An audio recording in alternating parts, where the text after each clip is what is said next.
Guys, thanks for listening to the J. Scott Outdoors podcast. I also want to thank the following sponsors for their support of this podcast. Without them, this podcast would not be possible. I want to thank the Go Hunt Insider, Lorenzo Sartini and his crew over at Go Hunt. They have created the Insider, which is an amazing tool for you guys that are researching all these different western states and looking for which units to apply for and put in for. They also have the Go Hunt maps, the Go Hunt gear shop. Right now, go to gohunt.com, click sign up for the Insider. Use the J. Scott promo code. You're going to get a $50 Go Hunt gear shop gift card just for signing up. Go Hunt's been with me since the beginning of 2015. When I started this podcast, they've been a very loyal title sponsor of this podcast, and I want to thank them for their support. Make sure to go and sign up for the Go Hunt Insider. Use the J. Scott promo code. Guys, I also want to thank KUIU Ultralight Hunting. That's KUIU.com. KUIU Ultralight Hunting is a direct-to-consumer brand that sells the best ultralight hunting equipment and gear on the market today. You can go to KUIU.com, and order directly there on their website. I also want to thank phonescope.com, Cheston, the guys over at Phonescope. Go to phonescope.com. Anything you order there, use the JScott23 promo code, and you're going to get a 10% discount there at Phonescope. I also want to thank Lathrop & Sons, their custom boot system and custom footbed manufacturer. These guys are the boot doctors, the boot gurus. They're very, very helpful. They know a lot about boots. I have switched this season to the Lathrop & Sons Encompass boot. That's what I've worn primarily on my Coues deer and mule deer hunts in Mexico. And then I use the Mountain Hunter for my sheep hunts, specifically desert sheep. In any of that more technical terrain, Lathrop & Sons has a phenomenal 3D mapping imprints and tracing kit. They make custom orthotics, just really, really comfortable, very user-friendly boots and custom insoles. Go to lathropsons.com to find out more information. You can also check out Lathrop & Sons on Instagram. They have 3 custom boot options: the Mountain Hunter, the Mountain Hunter Elite, and the Mountain Hunter Encompass, as well as the High Country Synergy footbeds custom. They also make all of these custom footbeds in wide and super wide, as well as the boots, which is rare for a boot manufacturer. Reach out to the owners, Stephen and James at Lathrop & Sons at 618-544-8782. That's lathropsons.com. Guys, I want to thank you for supporting this podcast. Love to hear your feedback. Any questions you might have, you can reach out at jscottoutdoors@gmail.com. That's my email address.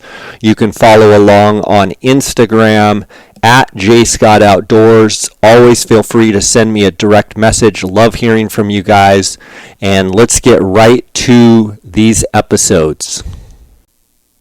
Guys, welcome to the J. Scott Outdoors podcast. Today we've got my friend, the glassing guru, Cody Nelson, the manager of optics at gohunt.com. Cody, how you doing? I'm doing good, Jay. Good to talk to you, and I think a happy birthday is in order to you, and I'm not going to wish you a happy Valentine's Day. Maybe Gene, but not you. Well, I already got my spankings today and started the day off right. I got 50 spankings today, so I've turned the half-century mark, and not sure quite what I think about that. But yeah, I'm 50 today, and I'm thankful to make it to 50. I know a lot of people don't make it to 50, so I'm happy to be here. I'm anxious to look forward to the next 50 years and see what kind of adventures I can get myself into. But yeah, it's great to have you on the podcast. I know the listeners get so much joy and information out of hearing all your answers. I do have a slew of questions that I generated off of Instagram. Guys, I want to thank you for listening to this podcast. I want to thank you for supporting not only the podcast, but my Instagram and all of the birthday wishes that I've received. And over the last, whatever it's been since 2015, all of the praise of the podcast and the thanks and everything. It means a lot, and I appreciate it. And again, turning 50 today. I don't feel any different. I actually I've been eating a lot better and kind of went on a keto/carnivore diet on December 5th. And I know people are tired of hearing about it, but lost. I'm at like 169. I'm 6'2". I was already thin, but like every little ounce of body fat that I did have is gone. I'm lean like I was when I was 18 or 20 years old, and I'm feeling really good. I'm sleeping really good. My joints feel good. I'm not hungry anymore. It's just amazing when I made this change December 5th. I never would have dreamed I'd be here almost end of February, or I guess middle of February, and feeling as good as I did, or as I do. It's a direct result of I've always, what you put in is important, and I was putting junk in and I was getting junk out, and so now I'm feeding my body good stuff, and my body's really responding. So it's pretty cool. Yeah, you've even got me started down this road, and it's awesome. It's a long road to hoe, but it's like I have been off of sugars now for 3 weeks. Well, no, I'm sorry. The sugars full 3 weeks, and I am now off of. I made the big plunge over after the Super Bowl. I am now off of all chips and, I don't know, like I like to call them, the carrier carbs. Yeah. So the transport carbs is what I like to call them. But so we are definitively heading down that road, my friend. So that's you're setting a good example. Thank you. I have gotten. It's kind of been overwhelming, Cody, to be honest with you. I posted a couple things on my Instagram, and people that know me are smirking because I am not. I've never been a signature, workout guy, diet guy. Never have. I've actually kind of laughed and scoffed at it. But to be honest, I am blown away with what your body will do if you just feed it correctly. And, I get to eat eggs and bacon in the morning, some fruit. I get to eat a ribeye steak for lunch and a ribeye steak for dinner. And, if you'd have told me that, hey, this is the lifestyle diet that you're going to choose, I would be pinching myself, because those are all the things I like to eat. So, by cutting out breads and crappy carbs, my body's it's unbelievable how it's responded. But anyway, let's get into talking about optics today. Cody, we're sitting here middle of the month of February. It's application season. Everyone's and by the way, it's applications due tonight by 11:59. I think. Jay, have you put in yet?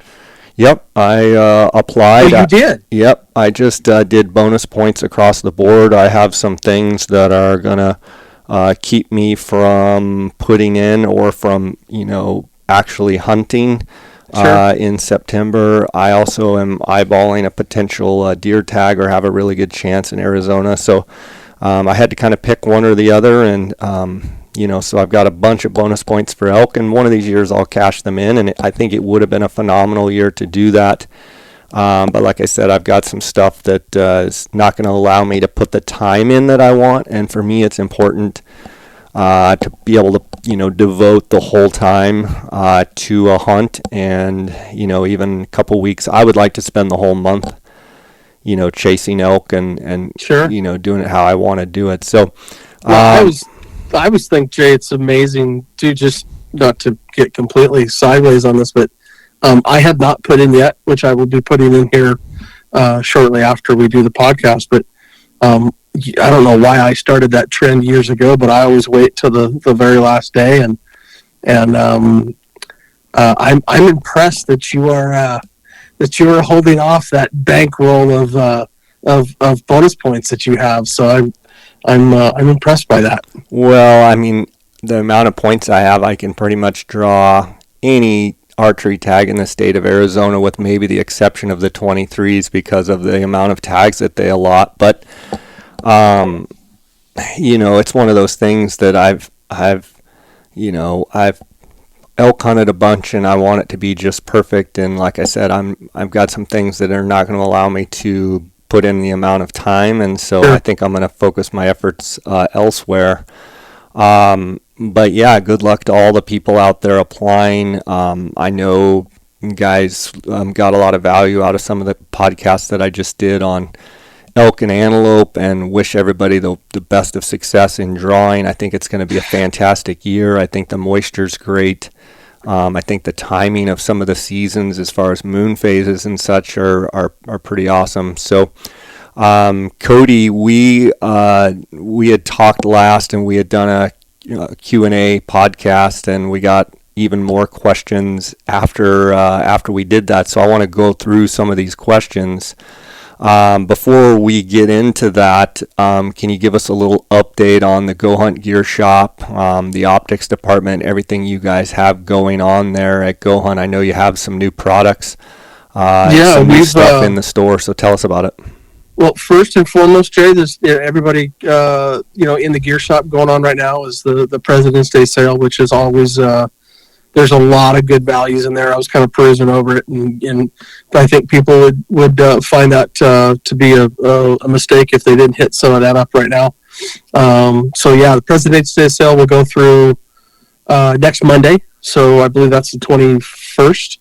And so they would, I think they find a lot of value. So they'll go, shop the gohunt.com there. And, Jay, we've been really concentrating, over the years of trying to put the best of the best together, and, listen to our clients and listen to our customers, and put, a really good collection of gear together.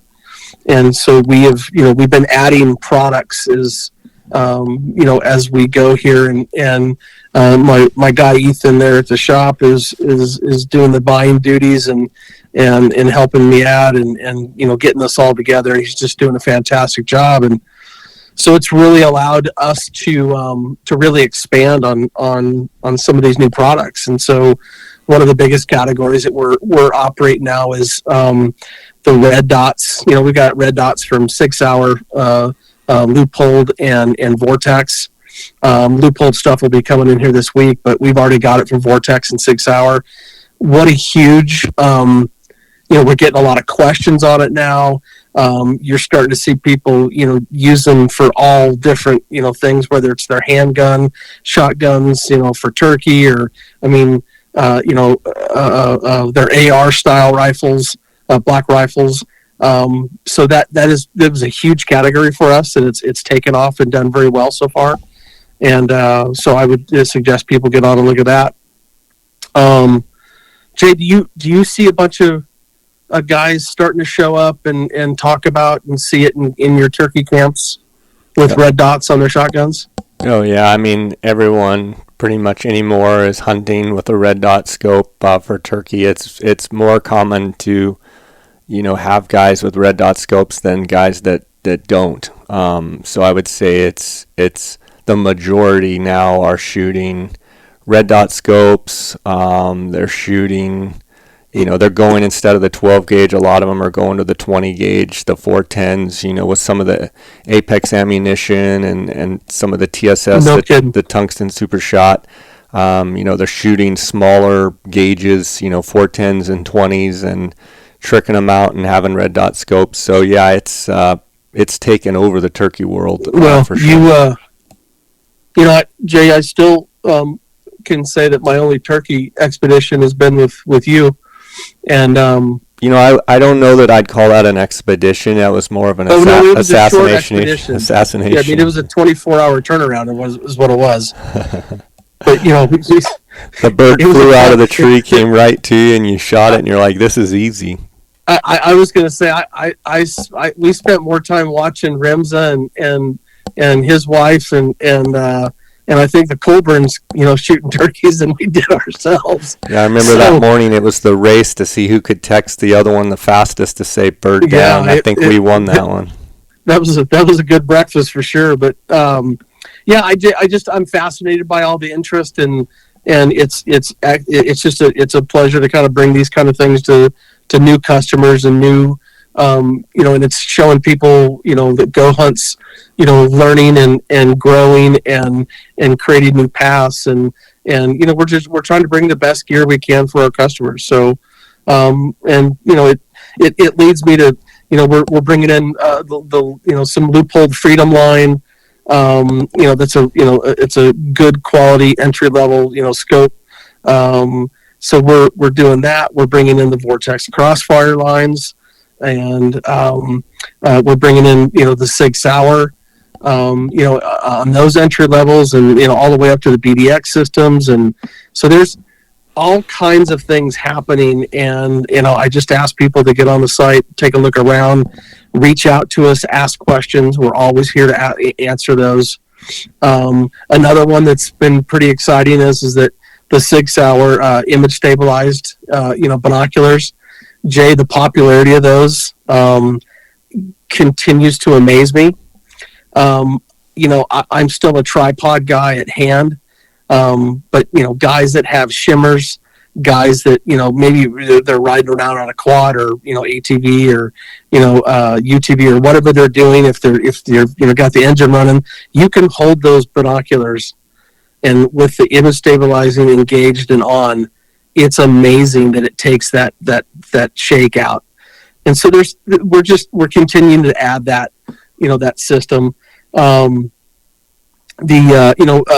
did talk about the Koa spotting scopes that we added, and the Highlanders, and those have taken off real well. And so we do everything from the 550, the 55 series, and the 66 series, and the 77s, and the 88s, and the 99s. So those have all taken off real well and been very popular. We've added Phoenix shooting bags. We've added hearing protection, the decibels with the custom molds, and the axles, all the electronic ear protection. I can't stress enough how important that is. I think as well as I do over the years that you get around guns enough, and now that we are 50 and above, I didn't lead to my age there, but being 52 now. You got to protect your hearing and your eyes as good as possible. But we're bringing in a bunch of new products from Slick. Their aluminum tripod series that we've had a lot of success with. Jay, Loophole Eyewear, that's another one that's been real popular. The Loophole Eyewear it's also range and ANSI certified, so that's always a good thing. So we're continuing to bring stuff in, and we still got a bunch to go. You said something there about the Slick tripods. Did you mean carbon fiber? Because you said aluminum. But no.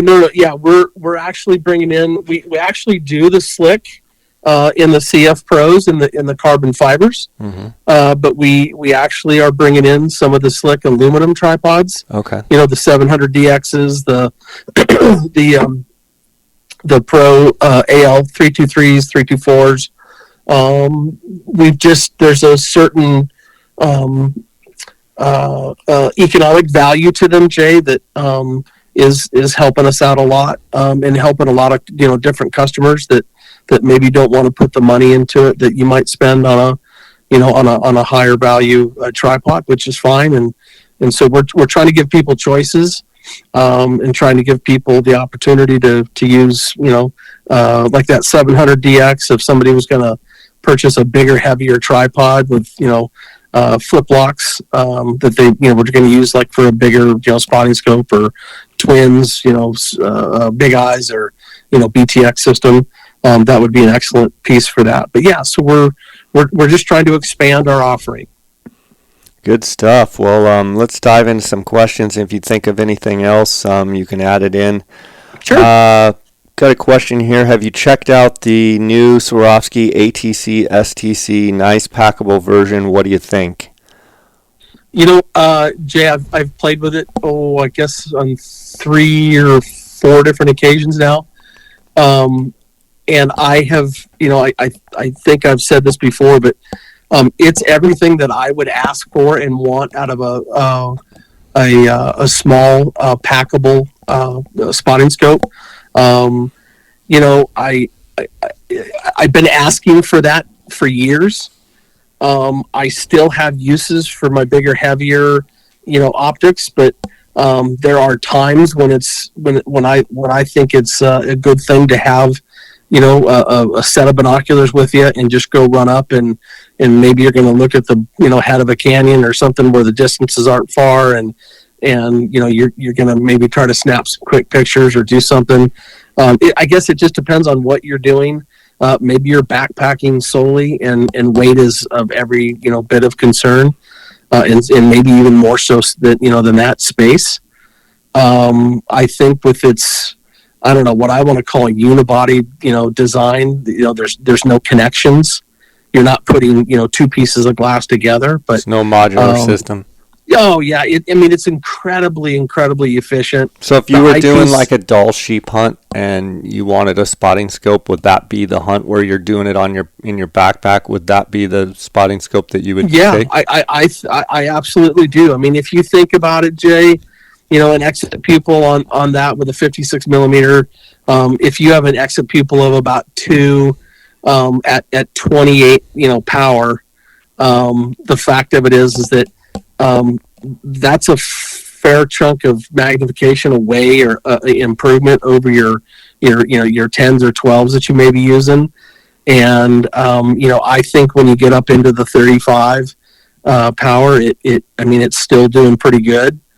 And I do. I think that there's certainly going to be a really good balance, and I think especially with guys that are doing the ultralight backpacking stuff, and the older we get, and there's so many customers that I talk to that are trying to lighten their load, and they realize that when you give up objective lens, you're giving up exit pupil, and for the same power or same magnification, and people realize that you are compromising a little bit, but some people are willing to take that, and that may be for somebody, or may not be for somebody. But the beautiful thing is that we have that choice, and I think that between the ATC, STC, and the Kowa 553 and 554, I think those are two incredible pieces of gear, and it just is what it is. I prefer the eyepiece on the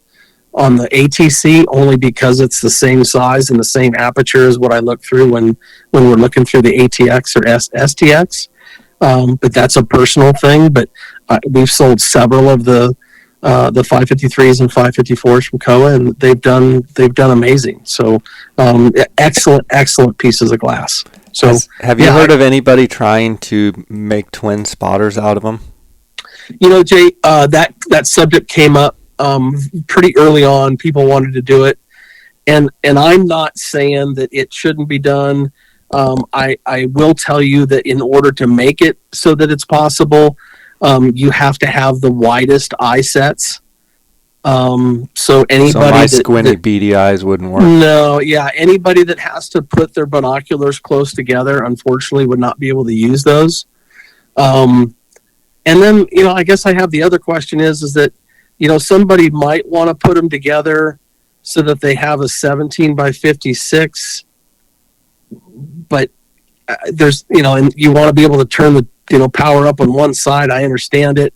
But then at the same time, we've already got a 1556. So I don't know. There's a part of me that would be like, well, I think it's a little bit. It's a 17 by 44 by 56? It would be a 17 by 40 by 56 is what it would be. So technically, if you go max power, you could be 40 by 56 twin spotters. Well, as long as it'll line up. Right. So it doesn't, just because they line up at 17 doesn't mean that they'll line up at 40. Next question. I already have a quality 10 by 42 piece of glass. What's the next glass I should purchase? Ooh. Um, for me, it would be totally on what you're hunting and what your focus would be. But Jade, naturally for me, and just the country we live in, I would be I would be looking for a 15, or 18 or something in that big glass, and be able to glass long distances of but that person may have really good glass and do fairly well with that, and what he wants to do is complement it with a spotting scope. And personally, I'm more apt to lean on the 15 by 56 or 18 by 56 or something in that range, and then go to a spotting scope. But Yeah, for me, you it know, would be a function of, are you hunting coos deer, mule deer, sheep? Are you in Arizona? yeah, Are you up, in Utah, where you're Utah, Colorado, Montana? Are you looking at primarily deer and elk, mule deer and elk? Okay, maybe go with the 1042 you already have, and I would probably go to a spotter. If you're, more yep, down in Arizona and New Mexico and maybe Nevada, where you're looking at desert sheep, you're looking a long distance, go with the 15s. that's Um, exactly right. Okay, next question. How much better is the BTX 115 versus the BTX 85? Worth it? Question mark. Even for occasional backpacking trips. So someone is trying to decide whether the BTX 115 or the BTX 85. I'll let you answer this, Cody. But my thing is that's a modular system, so why not have both? But he's wanting to know if the 115 is that much better, and then he brings up backpacking. I Well, wouldn't backpack with the BTX 115 myself. yeah, That's that too would much be cargo that. there. Yeah, I would not backpack with it, but um, I mean, for me, it's the numbers thing. The exit pupil is so much higher on a 115 than it is the 85. That, I mean, I understand the value of it and the reason why, because I use the BTX 115 for almost all of my scouting and big looks, and when I know that I'm going to be helping somebody or glassing for an area that I know the game are in, that I'm waiting until I find what it is we're looking for. I'm using the BTX 115. There's no doubt in my mind, because it's just super easy to look through. It's super bright, and quite frankly, there's nothing wrong with the BTX 85, but I'm just not pack. I'm not going to pack around 7 3/4 pounds just to do it. I could be just as successful with it with a BTX 85, in a backpacking situation. Getting So ready to buy a set of 12 by 42 NL Pures. Any chance of the 15 NL Bino before I commit? that's a God. Yeah, it's funny, Jay, is that I realize I've been pelted with this question probably 4 or 5 times now. Yeah. So it's show season. Everybody's been around. Everybody's been talking. Everybody's and look, I want to state this for the record. I talk to Swarovski at every instance I can, and let them know what I hear from people, and also what those people are saying they'd like to see. And I'm a huge fan of the NLs, and I think that they're an incredible piece of glass. I think they're here to stay. I would love to see the expansion, into a bigger piece of glass. I don't know what that means. I mean, to be truthful, honest, when we knew the NL was coming, I was a little surprised by the 1242.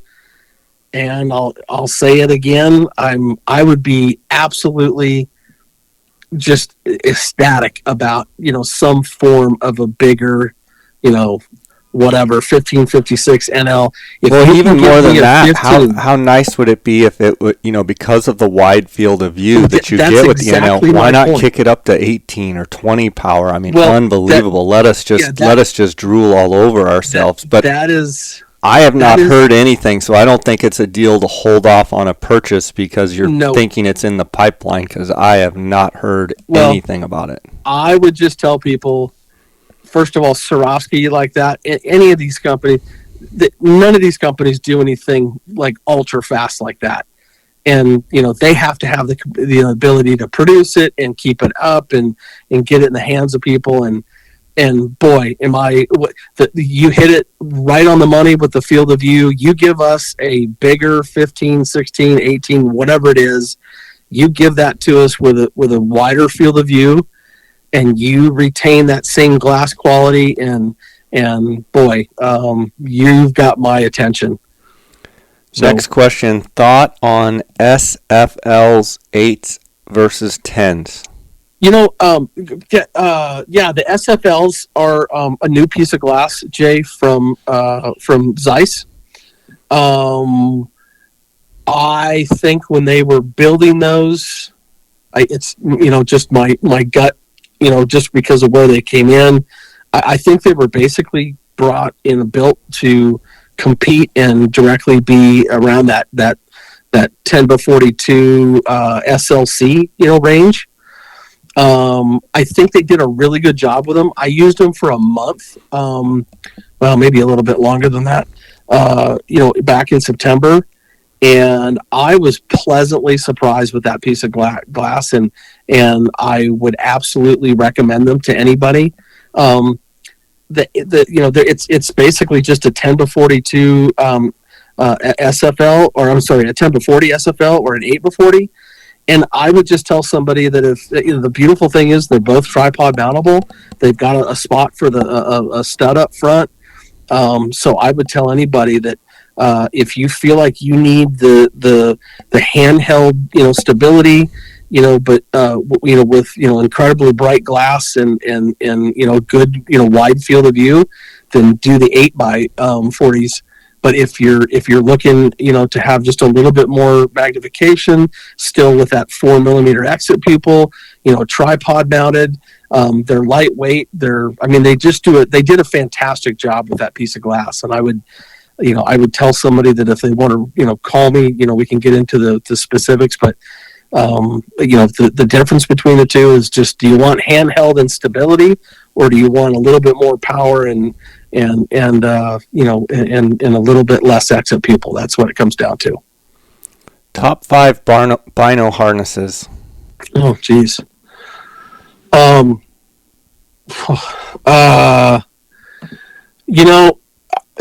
For me, marsupial, certainly, that fits me well, works well with me. They've been, super, super supportive of us. They've done a great job with offerings. And they're moving into the new building. I can't wait to see that deal. But so I would tell you that that marsupial. Then you've got Stone Glacier. I've used that now a few times and been pleased with that. The Mystery Ranch. There's another one that's good. Outdoor Vision. Their new 2.0 seems to do pretty good. We just brought on, the Muley Freak, and I have not used it in the field yet. I've played with it, held it, seen it, and it's a non-magnetized, version, and that system has seemed to have done really, really well. So that's a new product for us. I don't know. There's a bunch out there, and I think that I think what guys really need to do is that they need to try them. They need to put them on. They need to walk around with them in the house before, or wherever they're looking at them at. Because like I know guys that, like Jay, I know you've used the Kuyu. And there's so many out there. Some guys like the FHF gear, but there's just so much stuff out there that I think it's important with bino harnesses. I think guys really need to try them on and make sure that they fit, make sure they ride where they want to ride, and that also that the binoculars are able to come out and go in the fashion, quietness, less movement than what it takes, especially if you're stalking. Make sure they're quiet. There's a lot that goes into it, and I hope I've answered that guy's question. But Yeah, I mean, I think there's a bunch of good stuff out there for sure. Razer UHD, how do they compare to other high-end optics? Or excuse me, other high-end options, Razer UHDs. Well, I mean, they're right up there. They're pushing that ceiling as much as a lot of the others are. When they switched over to um, uh, the Abbott Koenig prisms, I mean, they got. I think it was a definitive improvement over the Razors, and I think they compete really, really well. Um, I think sometimes guys have a picture that you know improvements, Jay, start going up in dollar amount. Is that if you spend X, you're going to get 50% more performance, and I don't think the ratio works like that. But yeah, I mean, they do a fantastic job and compete very well. And I would say that if you choose a UHD and you choose the appropriate power or magnification, put it on a tripod, and and learn how to glass, I think you're going to be very successful. Are there particular binoculars that are better than others when wearing eyeglasses? Um, yeah, eye relief becomes very important. You know, I would tell you that the higher end glass that you purchase, and like we were talking UHDs, you start getting into the Leica Noctivids and Ultravids and the Swarovski ELs and NLs have certainly. I mean, just going off of the sales and the questions I get and people talking to me and then buying them and then calling me and telling me that holy cow, they've never been able to see like this before. I would tell you probably 8.5 by 42 ELs, 10 by 42 ELs, 10 by 42 NLs. The like I said, the Leica Noctivids. I really think guys need to do their best to put their eyes behind them with their glasses on and take a look at them. But I've always found that I mean, if I just had to name one off the top of my head, ELs have always been an exceptional eyeglass wear, optic for sure. Thoughts on 18s versus 15s? Will Swarovski come out with 18s? Thoughts on Vortex 18s? Wow, we've never heard that. Never heard that question before. 18s versus 15s. I prefer the 15s and the wider field of view and the greater exit pupil over the power of the 18.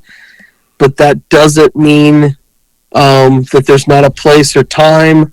If you're a guy that maybe relies a little bit more on the power of the 18 because maybe you've got a 10 or a 12 that you're using behind that, like as your chest glass, and you're not going to use a spotting scope, Jay, it's becoming so much more popular for people to use an 18 or 15 or whatnot instead of a spotting scope. And I think it's really important for guys to know that I mean, once you start using those off of a tripod and glassing for a length of time, it's almost like people then go, "Oh, well, man, I love this."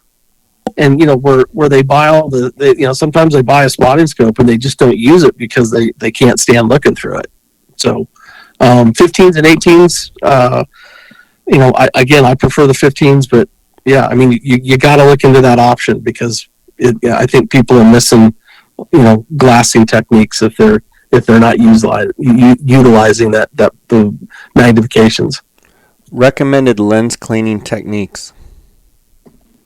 Well, that's a two-part question for me. Field cleaning, I always have a dust brush like lens pen with me that I try to clean the dust off and that stuff as much as I can. I always have lens wipes with me, and I always have like a little spuds or chamois or with me as well. That's my field cleaning kit, typically I always have in my truck compressed air, like in like the dust off or whatever it is for office cleaning. But I try to blow things out, keep them clean. I also normally have like like a little bottle of spray wash. Like I use our Zeiss spray wash kit to do that. And I use that, Jay, mainly when I know that there's a lot more dust and maybe there's, like, I don't know. I mean, I've sneezed on my optics before or got, something on them and didn't mean to. And there's something on there that's just a little bit more sticky, tacky. And so like I'll spray them down with a, with a Zeiss spray and then use a lens wipe and that seems to take care of it. And if it's been a real long hunt and it's super dusty and things have gotten caked on or in there, I'm not opposed to running them, under hot water, with the eye cups, removed and get all that, stuff out of the pockets and deep stuff and then go back in and blow them out with a compressed, air. And it's really kind of a 2 or 3 phase system for me. Best spotting scope under $1,000.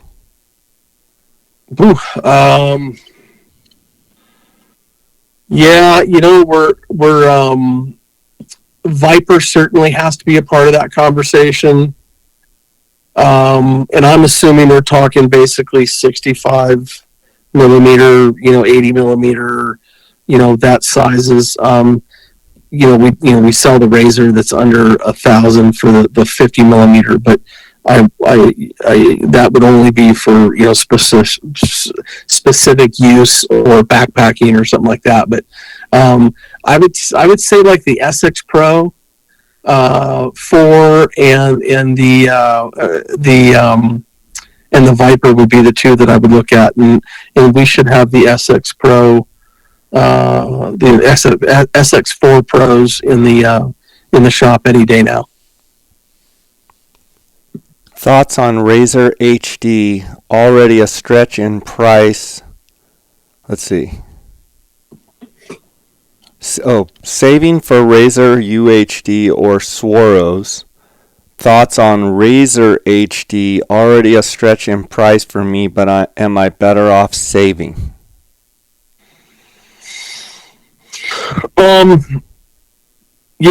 Jay, this question gets talked about a lot, but look, I'm a sucker for good glass, and I always feel like, the better glass I have, the more confidence I have, and I know that maybe is shallow, but I just know what it does for you in the long run over time, and I'm not saying not to buy everybody's got to decide for themselves what their financial situation is, and to me that would be a question of, well, how long am I going to have to save, or if it's a deal you're saving just a couple months, then I would save and do what you got to do to buy the best glass you can afford. If you're talking about another year or 2 years or 3 years or whatever it is, then I would say buy the best glass you can afford now and keep saving and try to do that to where you can get into where you want to be in a few years from now. So I just always would tell you buy the best glass you can afford. Why aren't binocular lenses polarized, or at least attachments? That's an interesting question. I know that there's been some I think Steiner has done some things with that, and I would literally have to ask that question. I know that the biggest thing is that it's the light gathering for me, is that that's always been kind of a funky thing, is that if you have something that's reflective on the outside, and I just would tell you that I think that there's probably some really good reasons to answer that question, from a real technical standpoint. But I beyond the Steiners that I know that used to have the cat eye, shadings to them, I don't believe that those were polarized. But I don't know. that would be a good question, and I would definitively, I will search that answer for you. Best all-around bino spotter combo if you could only have one of each. I know it's a hard question. Well, Jay, this kind of lends itself to that. You and I have been having that conversation about the 1242s, and if you only get one binocular, and you got to pin me down to something, like it would be hard for me not to take a 1242 NL Pure right now. If I couldn't use 15s, then I had to nail it down, because I have a 12 with a field of view of a 10, and then you give me an ATX, an STX 85, or like a 25 to 50 STS 65, 25 to 50. I could go a long way and be real successful with those two pieces of glass for me. Big Eyes or BTX? The Big Eyes is still pretty popular. Still getting quite a bit of questions about them. And Jay, you and I have gone round and round about this, and not in a bad way, but I know why you like them, and it's a good feel of view. It's a great power. It's straight. I think that's one of the biggest advantages of the of the Big Eyes, is that you can have them in a straight tube, and you can't do them in a or at least we've never seen it done that way. But they just work real good that way. I don't know. I've been so incredibly happy with the BTX, and full disclosure, that's what I sell. But I also sell all the spotting scopes that make up Big Eyes. I can have any option I want. I can do, whatever I want. I love the fact that guys are putting them together and making, bigger systems. But at a certain point, like, I just start thinking about weight, space, size, and am I going to pack it around? Am I not?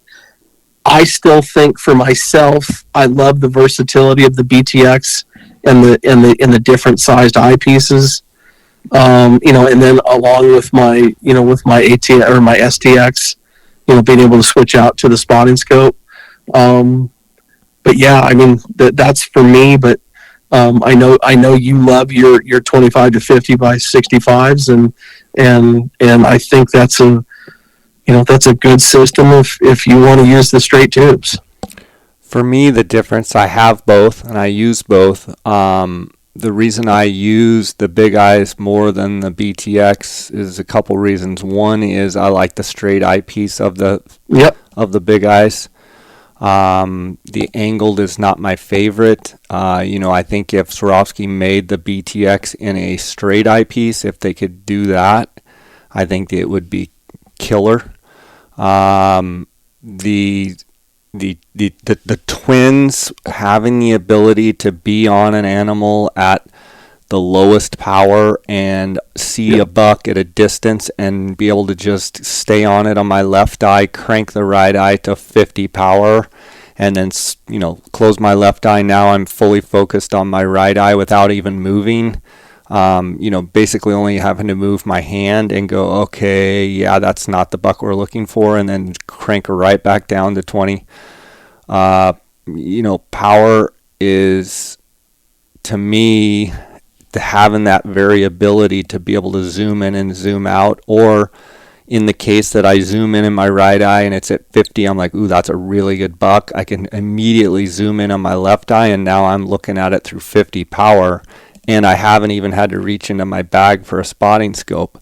Right. For me, the BTX, the angled, and I've got to think someday, and it just opens up a can of worms. But if I'm a dreamer, which I am, and I'm an optimist like I am, Swarovski come out with a variable BTX that you can then have a whole different, variability of power range.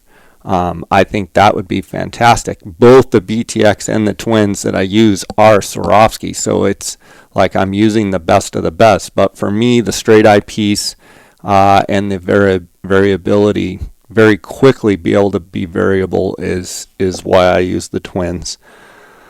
Yeah, yeah, the twins, Jay, I think is, at a certain level, we keep pairing things together, we keep getting bigger and better, and there's some really awesome pieces of glass that are getting put together from the Koa side of things, and even the Swarovski, and with the 80s, and I don't take that away from anybody or anything, but at a certain point, like the whole reason that I loved the BTX from the very start is that I didn't have to carry the Koas anymore at 13 pounds. Right. So if you take the most popular offering, and I sell more of the BTX 95s than I do anything else. Just, middle of the road, people want good performance, but yet it's still only just a little over 6 pounds. That is a really, really, that's a force to be reckoned with when you take that, in a good tripod and go sit on a hill. You can do a lot of damage with finding game that way. And I just, there's just something to be said that, I know we can keep trying, combinations, but at what point do we keep, how much bigger in the pack do you want to get? And I think that the products that are being made today, and Adam has, done a great job with the twins, and some of the other guys, Benny and those guys aren't making those parts anymore. I think it's awesome that we're getting this kind of, revved up, and the best part is I get to sell both. I just, I sell the parts to both. So, I don't know. I'm enamored with the versatility of the X series, and that's just my choice. Is Swarovski really worth the price difference between the Vortex Razor UHDs? Yeah, I think I answered that. I just think that there's just, you got to look at what you're getting and the value. I think that there's just slightly smaller little intangible things that happen, the higher you go up on the glass scale. And again, I want to be perfectly clear. It's not saying that one glass is a bad piece of glass or not.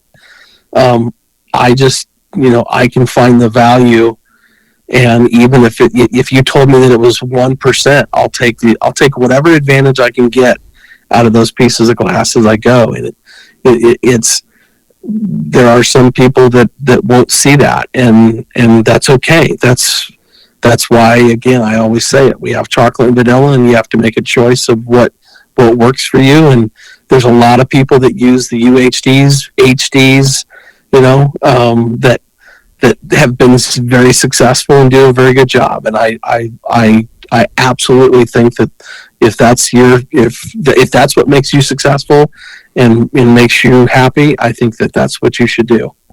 But yeah, for me, if like we're just comparing a 1556 SLC versus the UHD, I prefer the 15 power and the field of view, and that's I'll take that every day.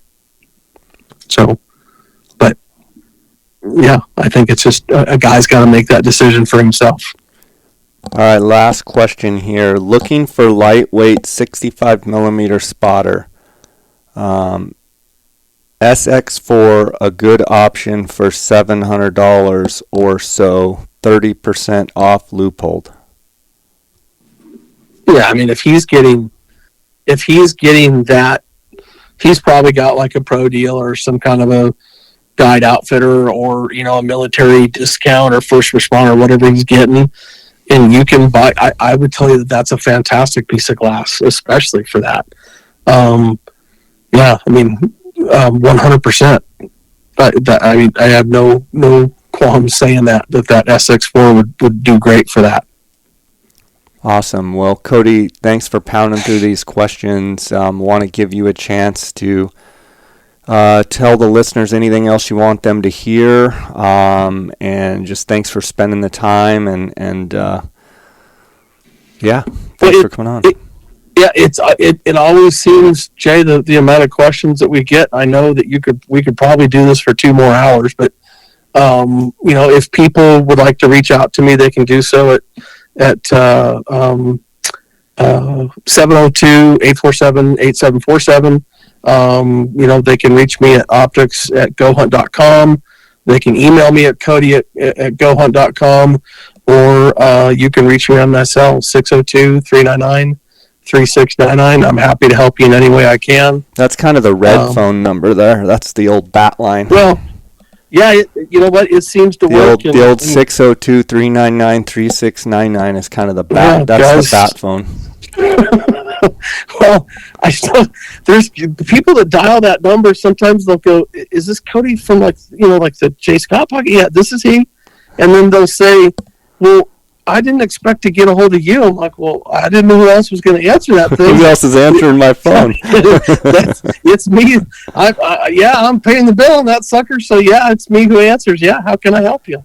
That's so, awesome. Jay, that's the best part of this is that I hear back from so many people. And when you work at a company like Go Hunt that allows us to, I pinch myself every day because I get to literally answer questions and talk to people about what I love to do most, in my free time, other than my kids and my wife and hang out with them is being in God's country, looking at deer and elk and everything else that I can get my hands on. But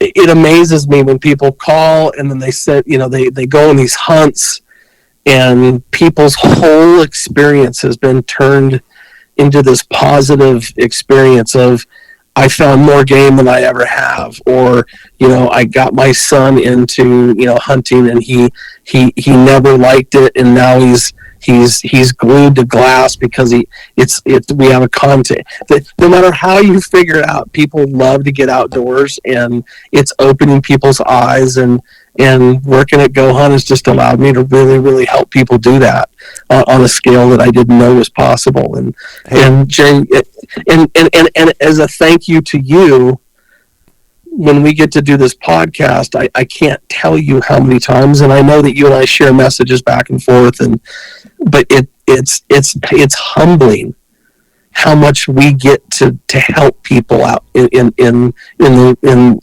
field, and we're not sitting there with them, but we get to pass it along. We get to help out.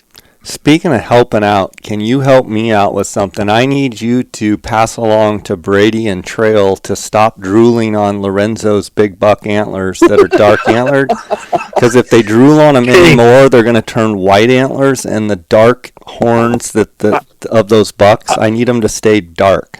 I would tell you what, those things, I mean, the tips are polished up. I have not Trail held and them Brady in my own hands. But I will tell you this: Lorenzo told me, and he said that was one of the best camps he'd ever been in. And what an absolute!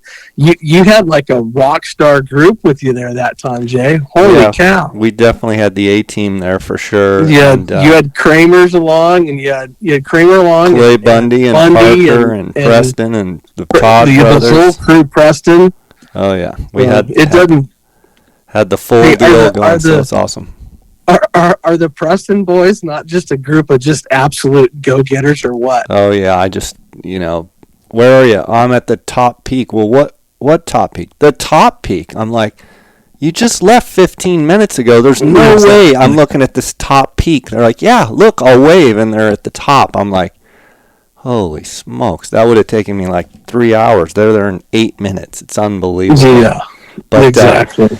Cody, thanks for having me on, or thanks for coming on. I appreciate you coming on and spending time with us. Guys, reach out to Cody.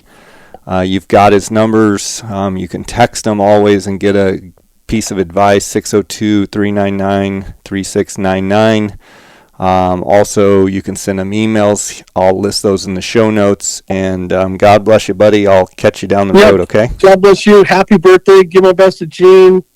I'll see you when you get back to town, and I've got some good ideas for the next 3 podcasts. So awesome. We'll have some fun. All right, buddy. Take care. Thank you, sir. Bye.